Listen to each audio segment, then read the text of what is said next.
বাবা জানো, আমি না একটা স্বপ্ন দেখেছি। আরে, এখন আবার স্বপ্নর গল্প শুনতে হবে? আমার কাজ আছে মা, কাজে যেতে হবে এখন। ও বলুক না, তারপর আবার বলবে মা বাবা আমাকে কথা বলতে দেয় না। মা, আমি দেখেছি কালো নদীর পানি ঝকঝক করছে, আর আমি সেখানে সাঁতার কাটছি। চলো না, আমরা সবাই সেখানে যাই। এই নদীর নাম শুনলেই আমার রক্ত ঠান্ডা হয়ে যায়। আর এই মেয়ে বলে কি না ওটা স্বপ্ন ছিল, ভুল করেও সেখানে যেও না, কেমন? আমারও ভয় লাগে কালো নদীকে, ভুল করেও সেদিকে তাকাই না আমি। তোমরা সব কিছুর জন্য ভয় পাও। মেয়েটা যে কবে বড় হবে, এখনো ভালো মন্দ কিছুই বুঝতে শিখল না। মণিমালাকে নিয়ে কি যে করি কল্যাণী। ওগো, মেয়েটা যে একা বের হলো, ও আবার অভিশপ্ত নদীর কাছে চলে গেল না তো? তুমি ঠিক বলেছ কল্যাণী, মেয়েটা যে রাগী। চলো আমরা দুজন গিয়ে একটু খুঁজে দেখি কোথায় গেল। কৈলাস আর কল্যাণী তাড়াহুড়ো করে বাইরে গিয়ে দেখে মণিমালা বাচ্চাদের সাথে খেলা করছে। যাক, বাঁচলাম, মেয়েটা দূরে কোথাও যায়নি, বাড়ির কাছেই খেলছে। হ্যাঁ গো, ঠিক বলেছ। তুমি তাহলে কাজে যাও, আমি রান্নাবান্নার আয়োজন করি। মণিমালা, কোথায় গেলি? আয়, খাবার খেতে আয়। এই তো মা, আমি এখানে। বাবা আসেনি, একসাথে খাবো। বাবা এ তো এসে পড়বে, তুই খেতে আয়। মামের কথার মাঝেই কৈলাস এসে পড়ে। এই তো তোর বাবা চলে এসেছে, এবার খেতে আয় পাকা মেয়ে। কল্যাণী, আমার মাটা কি আমার জন্য অপেক্ষা করছিল? হ্যাঁ গো, খালি বলছিল বাবা কখন আসবে, বাবা কখন আসবে। কি মা, তুমি বাবাকে এত ভালোবাসো কেন বলো তো? অনেক অনেক ভালোবাসি। কৈলাস কল্যাণীর সংসারে সুখে ভরপুর। মেয়েটি যেন তাদের ভালোবাসা আরো গভীর করে দিচ্ছে। তিনজন মিলে দুপুরে খাবার খেয়ে বিশ্রাম নিচ্ছে। ওগো শুনছো, মণিমালা তো ঘরে নেই, ও কোথায় গেল? মেয়েটি আবার কোথায় চলে গেল? মেয়েটা যে কি শুরু করেছে না, চলো দেখি, আজকে ওর পেছন পেছন যেতে হবে, দেখতে হবে ও কোথায় গিয়ে আসলে কি করে।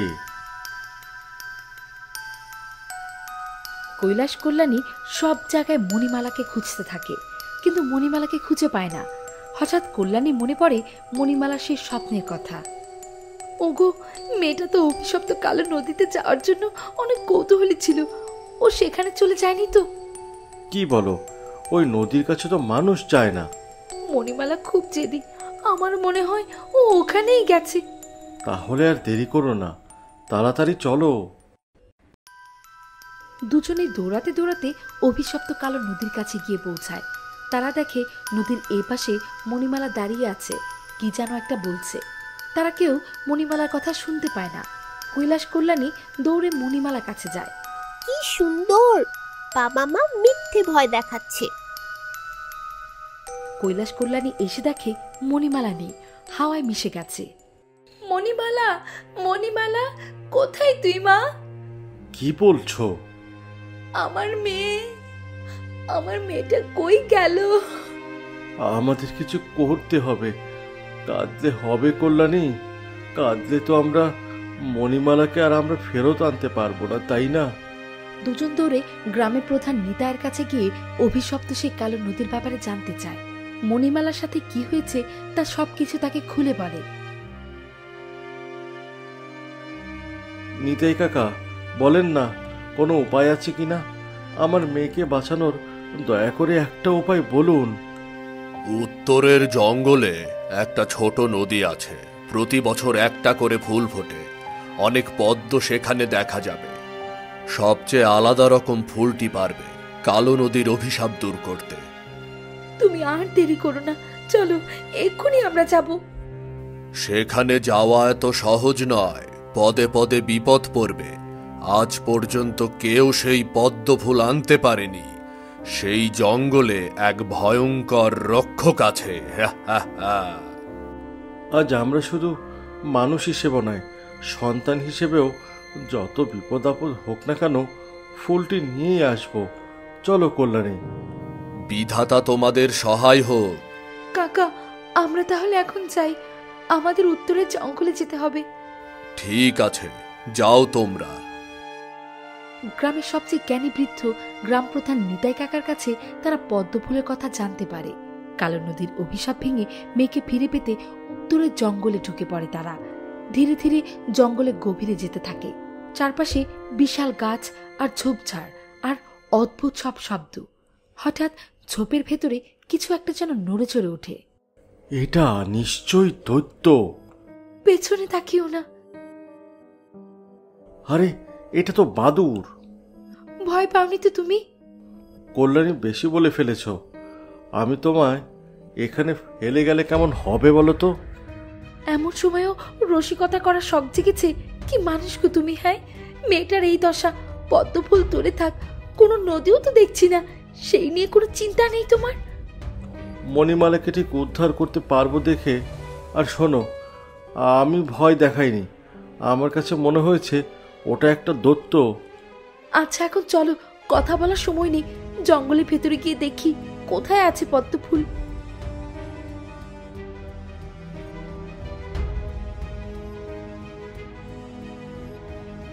ওগো, আমি নড়তে পারছি না, আমার পাটা যেন আটকে আছে।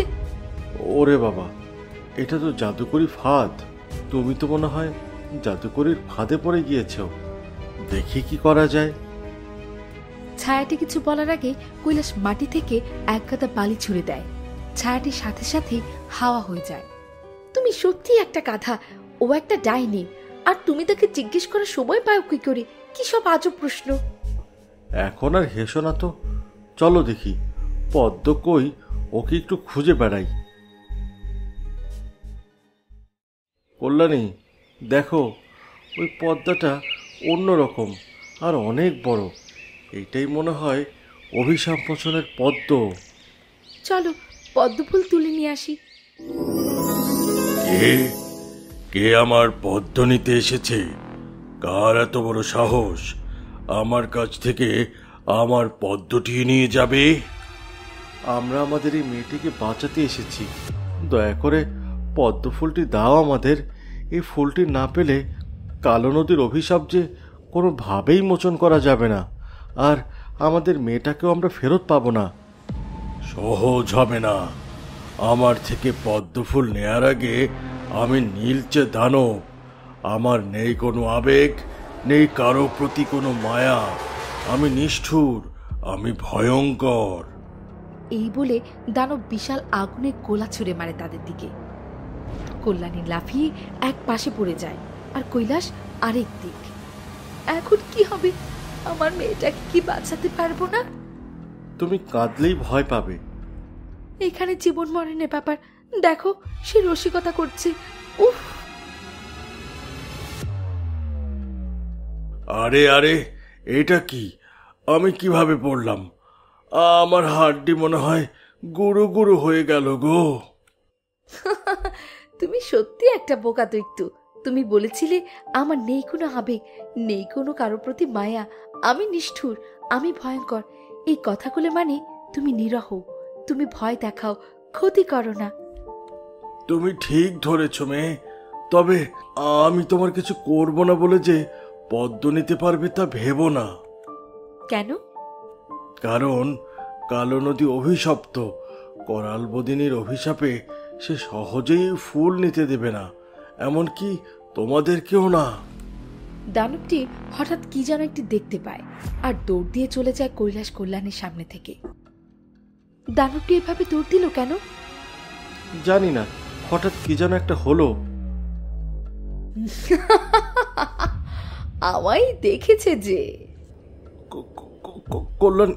কল্যাণী, উনি কি ভয়াবহ দেখতে!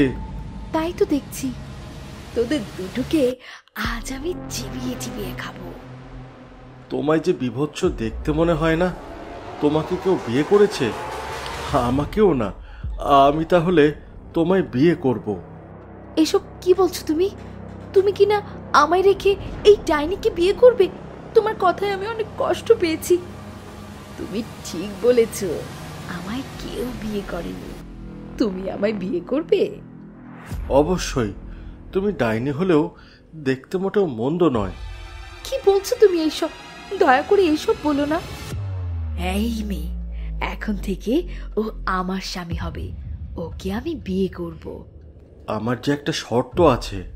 বলো, যে শর্ত তোমার, সব শর্তই আমি শুনবো। আমায় পদ্ম ফুলটি দিতে হবে।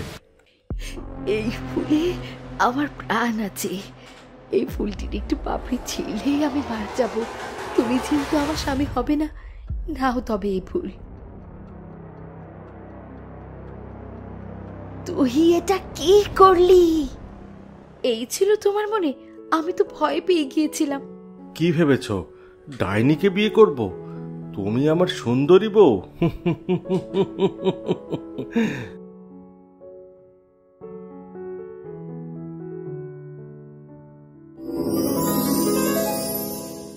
বাবা, মা,